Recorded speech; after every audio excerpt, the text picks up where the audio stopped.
카톡으로 오늘 본문 말씀 알려드려서 데살로니가전서 5장 16절 말씀을 이미 읽어보셨을 것 같아요. 잘 아시는 거잖아요. 항상 기뻐하라. 뭐 더 읽어볼 거리도 없어서 오늘 간단하고 좋은 것 같습니다. 이 말씀을 늘 우리가 쉽게 읽고 생각을 해보는데요. 이 말씀 때문에 가끔씩 우리 마음 한구석에는 늘 죄책감이 들 때가 많아요. 기뻐하라 라고 명령한다고 해서 갑자기 기뻐지는 건 아니잖아요. 그리고 항상 기뻐하려는데 어떻게 이게 항상 기뻐하고 살겠어요? 기쁜 척 웃는 표정은 억지로 지을 수 있지만 기쁜 감정은 억지로 생기는 게 아니잖아요. 차라리 사랑하라 라는 명령은 어려운 일이긴 해도 그래도 그 행동이니까 시도하거나 또 노력해 볼 수는 있거든요. 그렇지만 기뻐하는 마음만은 내 마음대로 안 되는 거예요. 오히려 이 말씀 때문에 빨리 항상 기뻐해야 될 텐데 이런 조바심만 생기기도 합니다.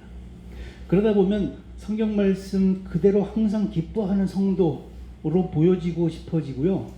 그러니까 속마음은 심히 괴로울 때에도 교회 가거나 성도들을 만나면 기쁜 척하는 거짓 표정을 짓게 될 때도 종종 있습니다. 그럴 때는 예배 중에 나는 기뻐요, 나는 기뻐요 뭐 하면서도 찬양하면서도 마음속에 지워지지 않고 계속 떠오르는 것들이 있는 거예요. 누군가에 대한 미움과 분노, 또 누군가로부터 피해를 받아서 힘들어하고 있는 내 현실, 잃어버렸던 중요한 것들, 그리고 나를 슬프고 화나게 하는 것들, 뭔가 성취하지 못하거나 만족하지 못했던 것들에 대한 아쉬움이나 욕심들, 또 그것으로 인한 짜증이나 우울함, 이런 것들이 머릿속에 가득한 겁니다. 그렇게 신앙생활을 하다 보면 어느덧 우리는 이중격자가 되고 말죠. 집에서나 직장에서는 전혀 기쁘지 않은 솔직한 모드 속에서 얼굴 찌푸리고 화를 내고 또 기쁘지 않다는 걸 노골적으로 표시하다가 주일날 교회에 와서는 뭔가 기쁜 듯한 착각 속에 항상 기뻐하는 듯한 표정으로 사람들을 대하는 그런 이중인격자 말이에요. 그러니까 항상 기뻐한다는 것은 내 마음대로도 도저히 안 되고 굉장히 힘든 일인 것 같습니다. 어떻게 하면 이 바울 사도의 말처럼 항상 기뻐할 수 있을까요? 그게 우리의 의문이기도 합니다. 살아가면서 우리는 기쁨을 얻기 위해서 여러 가지로 노력하지요. 잘 생각해 보면 기독교인이 아니라 하더라도 우리들 모든 마음과 행동, 그 삶의 방향은 사실 기쁨을 얻고자 하는 데 있는 것 같습니다. 한동안 욜로라는 말이 사람들 입에서 종종 사용되었죠. You only live once 라는 영어 문장의 줄임말입니다. 당신은 단 한 번만 사는 거다. 인생은 한 번뿐이다 라는 그런 말이죠. 2011년에 드레이크라는 캐나다 래퍼가 더 모토라는 곡에서 욜로라는 이 말을 사용했는데요. 한 번뿐인 내 인생, 내 본능이 시키는 대로, 내 멋대로 사는 것이 인생의 목표다 라는 그런 내용입니다. 그게 나한테 기쁨을 준다 라는 의미였죠. 이 노래 가사가요, 그 당시 어린 청소년들 사이에서 급속도로 퍼져나가서 이 말이 유명하게 되었습니다. 그런데 이 노래가 나온 지 1년쯤 되었을 때 어빈 맥키니스라는 젊은 래퍼가 사망하는 사건이 생겼죠. 술에 만취한 채 자동차를 타고 시속 120마일, 그러니까 시속 200km로 운전하다가 교차로에서 벽을 들이받았습니다. 어빈은 물론 그 자동차에 타고 있던 4명의 동료도 현장에서 즉사했습니다. 그 사고를 내기 20분 전에 그의 트위터에는 술에 만취해서 120마일로 운전하기 욜로라고 쓰여져 있었습니다. 그 젊은 가수에게 있어서 한 번뿐인 인생에서 느낄 수 있는 기쁨이라는 것은 만취한 채 자동차를 120마일로 운전하는 것으로 얻을 수 있다고 생각되었던 겁니다. 이 사건이 일어난 후에야 수많은 사람들이 욜로를 부르짖던 그 당시 유행을 심각하게 경고했고요. 그 이후부터 욜로를 외치고 따르던 젊은이들 사이의 열풍이 점차 사라지게 되었습니다. 기쁨을 얻겠다고 잘못된 방법으로 시도하면 그게 결국 자신의 파멸로 이끌어가게 된다는 것을 모두가 공감하게 되었기 때문이죠. 어쨌든 이런 현상들은요, 죽음을 피할 수 없는 존재로서 내일 죽을지도 모르는 이 인생을 살아가는 데 있어서 가장 초점 맞춰야 될 것은 결국 오늘이라는 그 생각. 그래서 죽기 전까지 고생하고 고통만 감수할 것이 아니라 오늘 작은 기쁨이라도 찾아야 되겠다 라는 그런 생각들이 여러 사람에게 공감을 주고 있기 때문입니다. 우리도 이런 마음과 생각을 충분히 이해하고요. 또 어느 정도는 공감하기도 합니다. 오늘이라는 이 시간은 다시 되돌아오지 않는 귀중한 시간이니까 그래서 오늘을 후회 없이 성실하게 임하면서 기쁨을 누리는 것이 우리에게 참 귀중하다는 생각이 드는 거죠. 그래서 우리 모두가 죽기 전에 진짜 기쁨 정도는 꼭 누려보고 또 그런 기쁨 속에서 살아갔으면 좋겠는 거예요. 저는 종종 제가 기쁨을 찾을 만한 일들이 생각날 때마다 그걸 리스트로 적어 놓기도 합니다. 이걸 보통 버킷리스트라고 부르죠. 요즘 새로 적어 놓은 제 버킷리스트에는 전국을 차박하면서 돌아다니기, 중소도시에 가서 한 달 살기, 뭐 이런 것들이 적혀 있습니다. 그런데 버킷리스트라는 영화도 있죠. 보신 적 있으세요? 제가 좋아하는 영화 배우 2명, 잭 니콜슨하고 모건 프리먼이라는 그 두 배우가 나오는 영화예요. 이 영화는요, 두 노인, 잭과 카터, 이 두 노인이 한 병실에서 만나는 것으로 시작됩니다. 이 두 노인 모두 말기 암에 걸려서 시한부 인생을 선고받은 상태였습니다. 병원에 입원하고 있던 카터는 죽음을 앞두고 그동안 자기가 해보고 싶었는데 이루지 못했던 그런 일들을 버킷리스트로 썼는데요. 이 같은 병실에 환자였던 잭이 그 버킷리스트를 발견합니다. 그리고 부자였던 그 잭은 자기가 돈을 다 댈 테니까 둘이 함께 그 버킷리스트를 완성하고 실제로 실행해보자 라고 카터를 꼬드깁니다. 어차피 시한부 인생인데 남은 시간 동안 병원에서 실험이나 당하면서 우울하게 살지 말자. 당장 병원을 뛰쳐나와서 평생 해보고 싶었던 그 버킷리스트를 죽기 전에 하나씩 실행해보자. 시한부 인생인 우리도 한번 삶의 기쁨을 얻는 시간을 가져보자. 그런 생각이었던 거예요. 그래서 두 사람이 그렇게 떠나서 버킷리스트의 여러 가지 소원들을 이루어보는 그런 내용의 영화입니다. 그들이 적은 버킷리스트 내용들도 참 흥미로워요. 스카이다이빙, 또 프랑스 최고의 식당에서 식사하기, 아프리카 사파리, 만리장성에서 오토바이 타기, 뭐 이집트 피라미드 올라가 보기, 뭐 이런 것들이에요. 저도 죽기 전에 꼭 해보고 싶은 그런 것들이 많이 포함되어 있는 거예요. 이 영화의 포스터에는 주인공 두 사람이 마주 보면서 웃는 장면과 함께 중간에 Find the joy, 기쁨을 발견하라, 기쁨을 찾아라 라고 써 있어요. 이 영화는 그렇게 잭과 카터가 자기들의 버킷리스트를 하나씩 실행하면서 기쁨을 찾아가는 그런 이야기로 진행됩니다. 그렇게 버킷리스트를 실행해 가던 이 두 사람이 어느 날 이집트 피라미드 꼭대기에 올라갔는데요. 거기서 카터가 어떤 이야기를 꺼냅니다. 잠깐 그 장면을 보시겠습니다. You know, the ancient Egyptians had a beautiful belief about death. When their souls got to the entrance to heaven, the gods asked them two questions. Their answers determined whether they were admitted or not. Okay. I'll bite. What were they? Have you found joy in your life?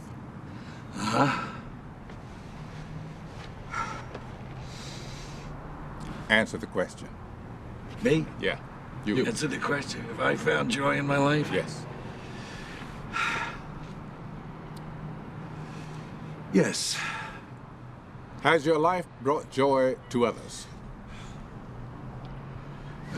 This type of question.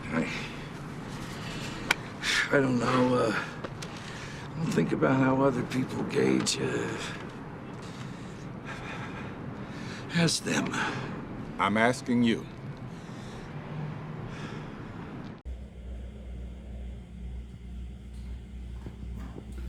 카터가 잭에게 던진 두 가지 질문은 이것이었습니다. 살면서 기쁨을 찾은 적이 있느냐? Have you found joy in your life? 그리고 다른 이에게 기쁨을 준 적이 있느냐? Has your life brought joy to others? 잭은 첫 번째 질문에 대해서 자신 있게 대답할 수 있었죠. 지금까지 두 사람의 여행과 모험은 스카이다이빙이나 뭐 만리장성에서 오토바이 타기 뭐 이런 것들은 바로 자신의 기쁨을 누리는 것에 집중해 있었거든요. 근데 잭은 두 번째 질문에 대해서는 대답할 수 없었습니다. 두 사람이 이 대화를 나눈 후부터 이 두 사람의 여행과 모험의 방향이 바뀌기 시작합니다. 자기 기쁨을 찾는 것보다 상대방이나 다른 사람에게 기쁨을 주는 것으로 변화해 가죠. 여기서부터 이 영화가 본색을 드러내기 시작하는 겁니다. 예를 들면 이런 것도 있어요. 두 사람의 버킷리스트 중에는 최고의 미녀와 키스하기라는 것도 들어있었습니다. 카터는 잭과 여행하면서 잭이 평생 동안 항상 괴로워하고 있는 것을 알게 되었습니다. 그것은 잭이 자기 딸과의 관계가 오래전부터 악화되어서 지금은 아예 소식을 끊고 산 지 오래되었다는 그런 사실이었습니다. 이것을 알게 된 카터는 잭이 딸과의 관계를 회복하도록 여러 가지로 돕습니다. 잭한테 가장 큰 기쁨을 선사해 주기 위한 것이었죠. 어느 날 결국 잭은 딸을 찾아가서 딸과 화해하고요. 그 딸이 낳은 아이 자기 손녀의 뺨에 키스를 합니다. 이렇게 해서 최고의 미녀와 키스하기라는 그 버킷리스트는 상상하지도 못했던 방법으로 오히려 잭 자신이 실행하게 되었고요. 잭은 거기서 정말 마음에서부터 차오르는 기쁨을 찾게 됩니다. 잭에게 제일 큰 기쁨을 누리게 해주려던 카터의 계획도 매우 성공적으로 실현되는 거예요. 그렇게 해서 이 영화는요, 죽음을 앞두고 자신만의 말초적인 기쁨을 찾으려고 시작했던 주인공들이 점차 진짜 기쁨을 발견하고 또 그것을 찾아가려고 하는 것으로 변해갑니다. 그리고 자신들이 찾는 그 진짜 기쁨은 다른 사람에게 기쁨을 주는 것으로서 이루어진다는 걸 알게 되는 거죠. 여러분들은 최근에 기뻐한 적이 있어요? 기뻐할 일이 생긴 게 있습니까? 뭐 일반적으로 뭐 자녀를 낳는다든지 결혼한다든지 돈이 생긴다든가 또 승진을 한다든지 직위를 얻는 것, 뭐 맛있는 걸 먹은 거, 이런 것들이 기쁨을 주긴 합니다. 저는요, 맛있는 걸 먹는 걸 좋아해요. 딱 봐도 알잖아요. 제가 기쁨을 느끼는 것 중에 하나거든요. 그래서 그래도 이제 혼밥은 거의 안 하는데 유일하게 기꺼이 혼밥을 하는 식당이 하나 있습니다. 그만큼 그 식당의 음식을 매우 좋아한다는 의미죠. 며칠 전에 아내가 약속으로 바깥에 나가는데 점심때가 된 거예요. 집에서 해먹기도 귀찮고 그래서 오늘은 뭘 먹나 하다가 문득 그 식당이 떠올랐습니다. 그래서 혼자 찾아갔어요. 막국수집인데 오랜만에 갔지만 들어서면서부터 기대가 돼요. 국수를 비비면서부터는 벌써 입에 침이 고이기 시작합니다. 젓가락으로 첫 국수를 들어 올리기 전에 제 입에 가득 고여있던 침이 끝내 입술 밖으로 흘러나와서 식탁에 뚜둑하게 떨어지고 말았습니다. 와, 맛은 기대했던 대로 여전히 똑같아요. 갑자기 곱빼기를 주문하지 않은 걸 후회하게 되더라고요. 마치 진공청소기로 흡입하듯이 국수를 막 들이키다가 나중에는 그 막국수 그릇 바닥을 젓가락으로 팍팍 긁어서 마지막 남은 몇 가닥까지 훑어 먹으면서 저는 어떤 엑스터시 황홀경까지 느꼈습니다. 그런데요, 그렇게 맛있게 먹고 나서 집으로 돌아오는 동안 그 짧은 시간 동안에 그 막국수를 먹던 황홀경 같은 기쁨은 싹 사라져버리고 없었어요. 자녀를 낳은 기쁨도 사실 그렇고요. 결혼해서 사랑하는 사람과 함께 살기 시작하는 기쁨도 사실은 그렇습니다. 비슷합니다. 대부분의 기쁨들이 그래요. 그래서 이런 말도 있잖아요. 아들을 얻은 기쁨이 한 달이었다면 그놈 키우는 고생은 20년이고 아내 얻은 기쁨이 석 달이었다면 그 아내 눈치 보면 사는 기간은 60년이다. 뭐 그런 얘기도 있잖아요. 그나마 우리 주위에서 누릴 수 있는 그런 짧은 기쁨들도 그렇게 자주 많이 일어나는 것 같지는 않아요. 뉴스를 보면 모두들 싸우고 속이고 빼앗는 사실들 뿐이잖아요. 그리고 우리 자신들에게도 기쁜 순간보다는 힘들고 화나고 고통스러운 순간들도 꽤 많이 있는 것 같습니다. 기쁨도 별로 없는 세상, 기쁨이 있어도 잠시뿐인 세상, 이 세상을 하나님이 창조하셨다는데 그런 기쁨 없는 세상의 창조라면 뭐 그렇게 대단할까? 이런 생각도 드는 겁니다. 그런데요, 성경을 읽어보면 하나님이 만든 세상은 그런 세상이 아니었던 거예요. 하나님은 6일 동안 세상을 창조하셨잖아요. 매일 몇 가지씩을 창조하셨는데 그렇게 창조된 상태대로의 창조물들은 완전하고 아름다웠습니다. 창세기는 그 창조물들을 만드실 때마다 매일 하나님 보시기에 좋았더라 라고 기록하고 있습니다. 그것을 보시고 하나님이 기뻐하셨다라는 의미예요. 그렇게 처음 창조된 세상은 완전했고 세상에는 그것을 만드신 하나님의 기쁨이 가득했습니다. 6일째 되는 날 하나님은 사람을 만드셨죠. 그리고 그 사람에게 복을 주셨습니다. 사람에게 복을 주셨다는 건요, 사람이 이 세상에서 이렇게 창조된 세상에서 기쁘게 살도록 모든 것을 구비해 주셨고 또 우리가 그렇게 기쁘게 살기를 원하셨다라는 그런 의미죠.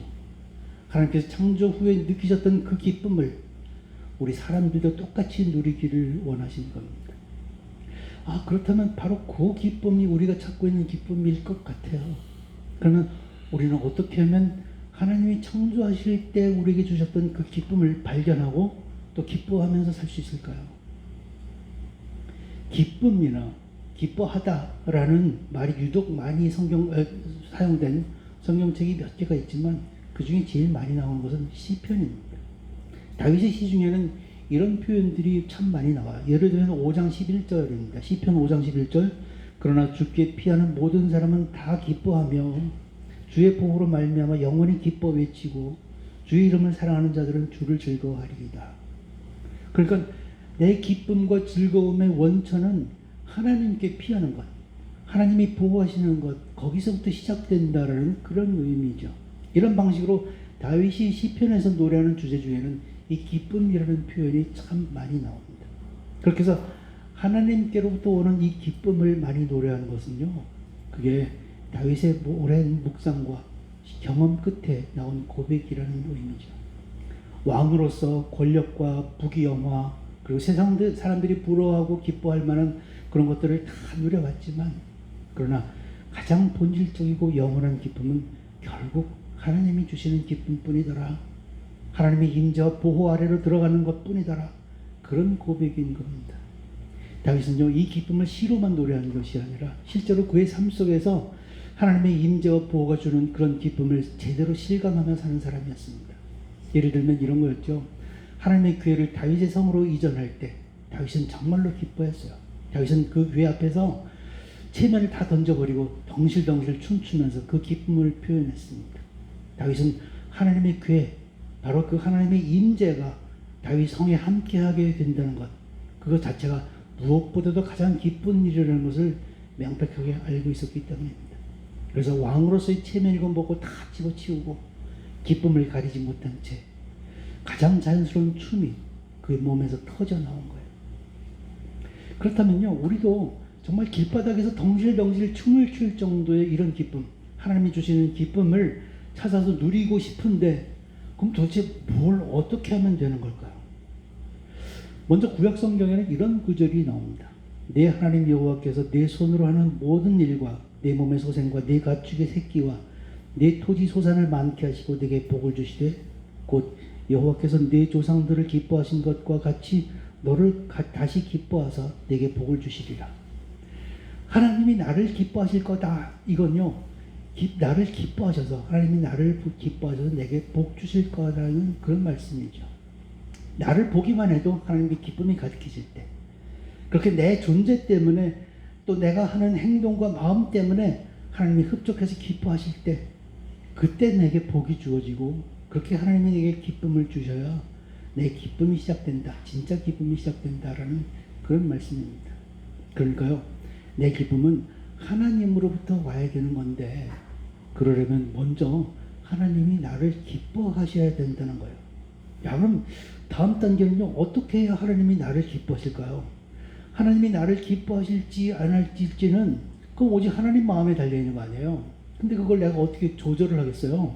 근데요, 이 구절의 바로 앞 구절은 뭐뭐 하면이라는 조건절이 붙어 있는 거예요. 그걸 하면 하나님이 나를 기뻐하신다라는 거예요. 그걸 보면요, 이게 신명기 30장 9절에 10절 말씀이에요. 아까 읽은 건 10절이고 이제 뭐뭐 하면이라는 게 9절이에요. 9절 말씀 보면 내가 네 하나님 여호와의 말씀을 청종하여 이 율법책에 기록된 그의 명령과 규례를 지키고 내 마음을 다하며 뜻을 다하여 여호와 내 하나님께 돌아오면, 익숙하게 듣던 거가 이제 나오네요. 하나님 말씀을 잘 듣고 그대로 따라하면서 잘 지키면 그게 하나님을 기쁘게 해드리는 그거라는 거죠. 사실 잘 생각해 보면요, 하나님을 기뻐하게 해드린다라는 게 사실은 바로 하나님을 사랑하는 것을 말하는 거예요. 우린 잘 알잖아요. 마음을 다하고 뜻을 다하고 힘을 다하여 내 여호와 하나님을 사랑하라. 이게 첫째가 하는 계명이라고 예수님이 말씀하셨잖아요. 그래서 우리는 하나님을 사랑해야 되는데 어떻게 하면 하나님을 사랑하는 건지 그 구체적인 방법을 모를 때가 많습니다. 하나님 사랑합니다 라고 말로만 하는 것은 사실 하나님을 사랑하는 거라고 보기 어렵죠. 하나님께 뭔가 부족한 게 있다면 그걸 갖다 드릴 수도 있겠지만 하나님께 뭐가 부족하겠어요? 하나님이 혹시 고통과 시리에 빠졌다면 우리가 위로해 드릴 수도 있는데 하나님이 그러시지 않을 거고요. 어떤 사람은 내가 성공해서 이 성공의 영광을 하나님께 돌리면 그게 바로 하나님을 사랑하는 거라고 이야기하기도 합니다. 하지만 그건 대부분 사실 자기 영광일 뿐이고 자기 욕심에서 출발한 것일 뿐이죠. 이제 명확해졌어요. 하나님을 사랑하려면 하나님이 기뻐하실 만한 것을 하면 되는 거예요. 그 방법이 바로 하나님의 말씀을 잘 듣고 그걸 그대로 순종하는 것입니다. 그러면 나 때문에 기뻐하신 하나님이 나를 기쁘게 해주시고요. 그래서 하나님이 주시는 기쁨이 내 삶 속에 가득 채워지는 일이 벌어지는 겁니다. 신명기 말씀 9절 말씀을 다시 읽어보면 이렇죠. 내가 내 하나님 여호와의 말씀을 청종하여 이 율법책에 기록된 그의 명령과 규례를 지키고 내 마음을 다하며 뜻을 다하여 여호와 내 하나님께 돌아가면 하나님 여호와의 말씀을 청종한다는 것은 첫째 말씀을 잘 듣는 거를 말하죠. 그리고 둘째는 그 말씀을 순종하며 잘 지키는 것, 그걸 말하는 겁니다. 하나님 말씀을 잘 듣는다는 건 뭐예요? 그것은 성경 속에서 뭐 희한하고 독특한 거, 지금까지 내가 들어본 적도 없던 이상한 것을 발견하려고 하는 것이 아니라 성경 전체가 늘 이야기하고 있는 그 이야기들이 오늘 나를 향해서만 날아오는 화살인 것처럼 느끼고 그 이야기를 내 마음 한가운데 정통으로 맞으면서 그 말씀의 내용을 실감하는 거, 그걸 말하는 겁니다. 또 그것만으로는 부족하죠. 그 말씀대로 순종하며 살아야 되는 거예요. 그것은 삐뚤삐뚤 여러 가지 방향으로 뛰어가고 있던 내 삶의 여러 가지 조각들을 뜯어내서 그 말씀의 방향에 맞춰서 오늘 당장 구체적으로 방향을 바꾸고 그대로 실행하는 것입니다. 그래서 두려움과 걱정이 가득했던 우리의 삶과 가치관이 방향을 바꾸는 거예요. 그걸 말로만 나불거리지 않고 삶 속에서 그 말씀대로 하나씩 실천해 나가는 것을 말합니다. 우리가 그것만 제대로 시작해도 하나님의 기쁘게 해드리는 거고요. 하나님은 우리를 보면서 창조 때처럼 기뻐하실 겁니다. 그때 하나님은 우리에게 기쁨을 주시고 우리는 삶 속에서 지속적인 기쁨을 누리기 시작하는 겁니다. 이게 우리가 누릴 수 있는 가장 큰 기쁨, 첫 번째 기쁨입니다. 그 기쁨은 막국수 먹는 기쁨이나 아들 낳은 기쁨이나 아내를 얻은 기쁨이나 재물을 얻은 기쁨, 그 어떤 기쁨과도 비교할 수 없는 차원을 달리하는 기쁨인 거예요. 마음 저 깊은 곳으로부터 터져 나오는 기쁨이고요. 영원토록 오래 지속되는 그런 기쁨입니다. 그 기쁨이 좀 더 커지면 또 다른 기쁨을 누리는 좋은 방법이 있어요. 두 번째는 우리가 이웃에게 기쁨을 주는 것입니다. 우리가 신앙생활을 통해서 하나님으로부터 평안을 얻고 기뻐하는 차원보다 거기서 더 발전된 기쁨을 누리는 방법인데요. 이웃에게 그 기쁨을 누리는 것까지 할 수 있다면 우리 기쁨은 훨씬 더 커진다는 것입니다. 예수님은 특히 이웃에게 기쁨을 주는 것에 대해서 수없이 말씀하셨죠. 예수님뿐 아니라 사실 구약 성경에도 수없이 기록되어 있습니다. 이웃에게 기쁨을 준다는 게 뭐예요? 그게 사실은 이웃을 내 몸처럼 사랑하는 거, 그걸 말하는 거죠. 내게서 사랑받은 그 이웃은 기쁨을 찾고 그 기쁨을 누리게 될 겁니다. 그 기쁨은요, 단순히 돈을 벌거나 지위가 높아질 수 없는 기쁨과 전혀 다른 그런 기쁨임을 그 이웃들도 실감하게 될 겁니다. 기본적으로 하나님을 기쁘시게 하는 방법, 그래서 하나님의 말씀을 잘 듣고 그것을 그대로 순종하는 것, 그것이 우리가 기쁨을 누리기 위한 1차적인 단계라고 한다면, 특히 이제 이웃을 기쁘게 하는 방법은 2차적인 방법이라고 할 수 있겠는데요. 특히 한국 교회의 많은 성도들이 알면서도 제일 잘 못하고 있는 것이 바로 이 2차적인 단계, 이웃을 기쁘게 하는 방법입니다. 잘 살펴보면 우리는 대부분 하나님과의 관계에는 열심히 있는데 이웃과의 관계에는 몹시 등한히 할 때가 많습니다. 내가 누군가에게 죄와 잘못을 저질렀을 때 하나님께는 그걸 회개하면서도 정작 내가 피해준 사람 앞에서 회개하는 일은 그렇게 많지 않습니다. 내게 좋은 일이 생겼을 때 하나님께는 그 일로 감사하면서도 정작 그 일이 이루어지기까지 그것을 구체적으로 도와준 사람들에게 감사하고 표시하는 것은 까맣게 잊어버릴 때가 많아요. 기쁨을 주는 것, 사랑하는 것도 마찬가지입니다. 하나님을 사랑하고 하나님을 기쁘시게 하는 것에는 꽤 열심이지만 이웃을 사랑하고 이웃을 기쁘게 하는 것에는 여전히 매우 소극적입니다. 그러다 보니까 이웃사랑, 이웃을 기쁘게 하는 구체적인 방법도 잘 모르고 교회에서 그걸 그다지 강조하는 일도 그렇게 많지는 않은 것 같습니다. 끼케야 연말에 한번 연탄 봉사를 하러 간다든지 고아원이나 양로원에 가서 선물 전해주고 사진 찍고 생생내는 거, 이게 일반적인 현상 아니에요.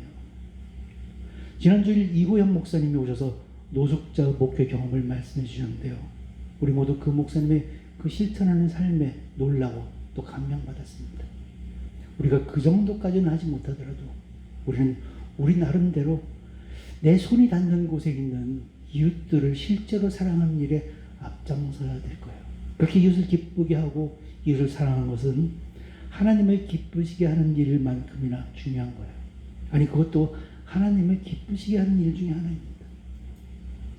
사도 바울이 데살로니가 전서에서 항상 기뻐하라라고 권고한 건요, 억지로 기뻐하라라는 것도 아니고 또 늘 기쁜 척 가장하고 있어라라는 것도 아닙니다. 하나님께서 나를 보고 기뻐하시고 또 그래서 나를 기쁘게 만들어 주시는 갖가지 이유를 발견하는 기쁨, 그래서 내가 누리게 된 갖가지 환경들이 내게는 너무나 과분해서 느끼는 그 기쁨, 그리고 그 기쁨이 흘러 넘쳐서 다른 사람에게 기쁨을 나눠줬더니 거기서 새롭게 느끼는 또 다른 큰 기쁨, 삶의 구석구석에서 그리고 삶의 모든 순간에 항상 그런 기쁨에 가득한 삶을 살아가라고 바울 사도는 자기가 가장 사랑하는 성도들에게 그것을 권고한 겁니다. 데살로니가 전서에서 바울 사도는 기쁨에 관해서 계속 강조하고 있죠. 근데 빌립보서에서는요, 기쁨을 누리라고 더 강조해서 더 적극적으로 이야기합니다. 그래서 빌립보서는 아예 기쁨의 책이라는 별명까지 붙여졌잖아요. 또 갈라디아서는요, 성령의 9가지 열매를 열거하면서 그 중 하나로 희락을 꼽습니다. 희락, 바로 기쁨이잖아요.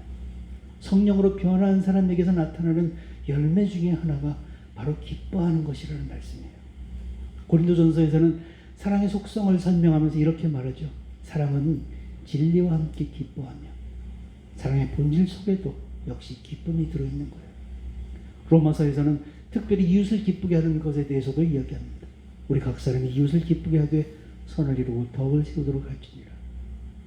하나님의 기쁨, 그로 인한 우리들의 기쁨, 그것이 전해진 우리 이웃의 기쁨, 이런 기쁨이라는 주제로 신약과 구약 성경을 가만히 들춰보면 사실 그게 고구마 줄기처럼 온통 가지를 치고 성경 전체를 아우르는 그런 뼈대가 있는 것을 알게 됩니다. 그래서 기쁨, 이것이 하나님이 바라시는 것의 절정을 이루는 것이구나. 야, 이게 천국을 누리는 결과물 중에 하나구나 라는 것을 실감하게 됩니다. 이렇게 이야기하고 보니까 이건 결국 영화 버킷리스트의 그 메시지와 비슷해지고 있는 것 같아요. 아까 보니까 카타가 2개의 질문을 던졌잖아요. 이제 그 2개의 질문을 조금 변화시켜서 생각해 볼 수 있습니다. 첫째 질문, 살면서 기쁨을 찾았는가? 내가 살아오는 동안 나는 과연 하나님을 사랑하고 하나님을 기쁘시게 해드렸던가? 그래서 그 하나님으로부터 기쁨을 받아서 누리고 있었던가? 둘째 질문, 다른 사람에게 기쁨을 주었는가? 나는 과연 이웃을 내 몸처럼 사랑해서 이웃에게 기쁨을 주는 그런 삶을 살아보았는가? 우리에게 던져지는 질문은 그것 2가지인 셈입니다. 여러분의 버킷리스트는 뭐예요? 어차피 죽을 목숨이니까 죽는 날까지 본능이 이끄는 대로 순간적인 쾌락을 찾아다니면서 마음껏 즐겨보자, 이건 아니죠.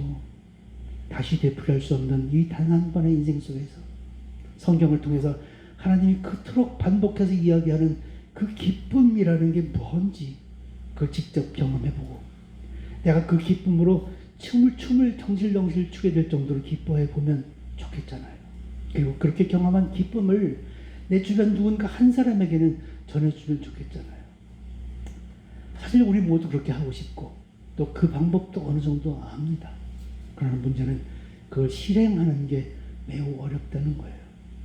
기쁨을 누릴 수 있는 방법도 알고 있고 그 구체적인 방법조차도 버킷리스트에 적어놨지만 막상 그걸 실행하러 떠나기를 꺼려하고 있는 겁니다.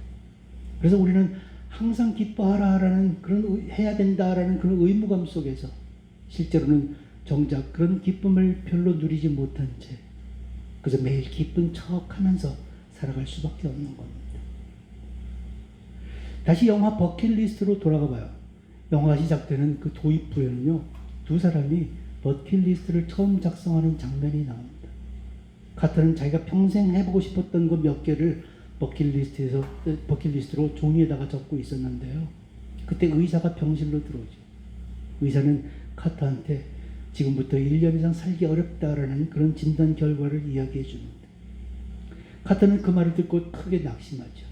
그래서 쓰고 있던 버킷리스트 종이를 구겨서 바닥에 내동댕이 쳐버립니다. 이튿날 아침에 잭이 병실 바닥에서 그렇게 바닥에 버려진 구겨진 종이 조각을 발견합니다.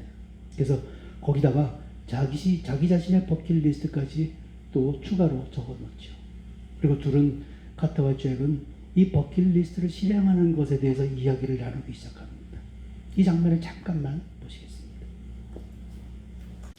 What's Dr. Holland say? We got months, right? A year, maybe. You think 45 years went by fast? We could do this. We should do this. No, Don't think about money. That's all I got is money. but I don't know. What don't you know? It was meant to be metaphorical. Just trying to get a handle on Blah, blah, blah. Metaphors.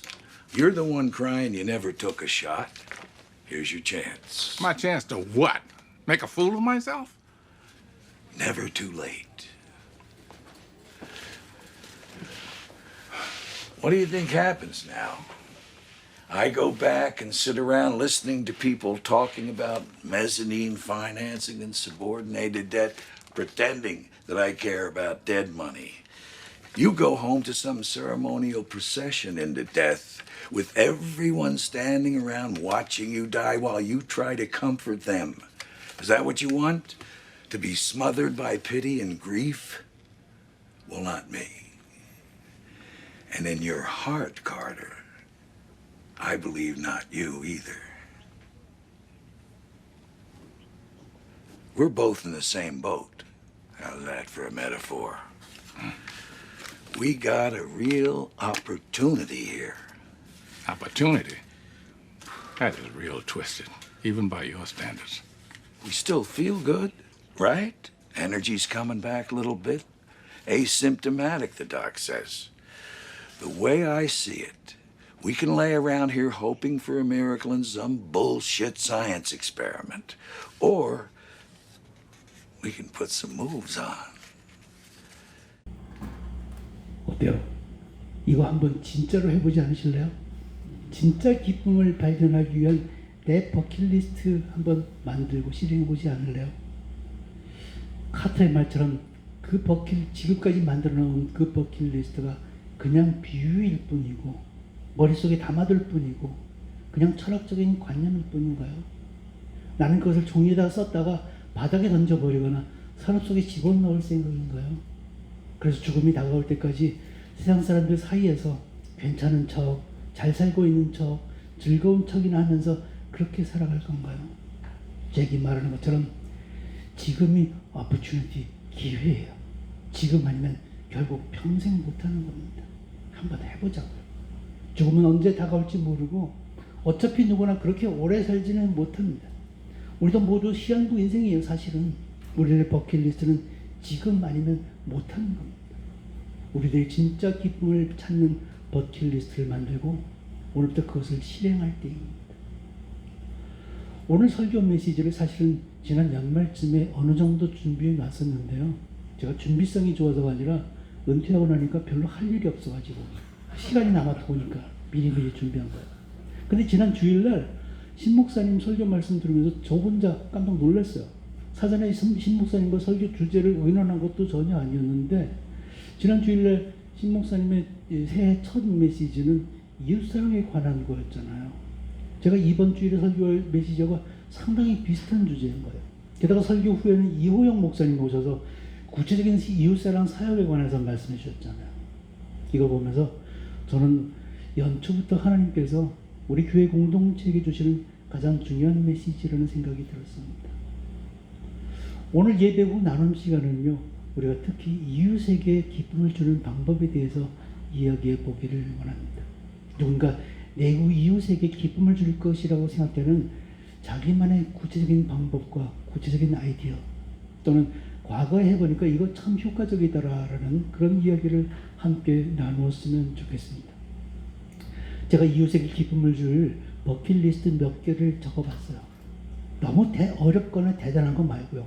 그냥 당장 내 주변에서 매일 쉽게 습관 들일 수 있는 것, 그리고 한 번으로 끝나는 게 아니라 살아가면서 매일이나 매주 계속 해갈 수 있는 것, 그런 것들을 시작하고자 하는 거예요. 예를 들면 이런 겁니다. 다른 사람에게서 다른 사람한테 진심을 담아서 진정한 칭찬을 해주는 거. 또 모르는 사람 도와주기. 이건 뭐 지나가는 할머니 도와주기 여러 가지 방법으로 구체화될 수 있지만, 그건 실제로 해보자는 거예요. 이런 것들은 이제 샘플이고요. 가족끼리도 좋지만 이는 좀 가정 밖으로도 생각을 돌려서 하나님을 믿지 않는 이웃들에게도 그걸 진짜로 해보면 좋을 것 같습니다. 오늘 나눔 시간은요, 요거 제가 프린트한 걸 나눠드릴 텐데요. 이게 제가 교수 출신이다 보니까 이렇게 과제물 같은 걸 주기를 좋아하는 거예요. 근데 과제물이 아니라 그냥 샘플이에요, 샘플. 여러분이 나눔 시간에 그냥 이야기를 시작할 소재로, 불쏘시개로 드리는 거예요. 그 중에는 이미 해오신 것들도 있을 거고요. 또 하기 어려운 것들도 있을 수 있습니다. 함께 생각해 보면 그 이외에도 정말 좋은 수많은 방법들이 있을 것 같습니다. 그리고 오늘 채 나누지 못한 것들이 있다면 집에 가셔서도 내 이웃에게 기쁨을 줄 수 있는 좋은 방법들을 더 생각해 보는 거예요. 다만 우리가 강조하고 싶은 것은 이거예요. 우리가 교회의 나눔 시간에 말로만 하는 이야기로 끝내지는 않았으면 좋겠어요. 집에 가면 홀딱 잊어먹는 그런 것이 아니었으면 좋겠어요. 각자 이번 주 중에 당장 실천할 수 있을 만한 구체적인 것을 계획하고, 또 그것을 단 한 번만 하고 잊어버릴 것이 아니라 이번 주부터 시작해서 올해 중 내내 그걸 실행할 수 있는 그런 것들을 우리가 생각해 보자는 거예요.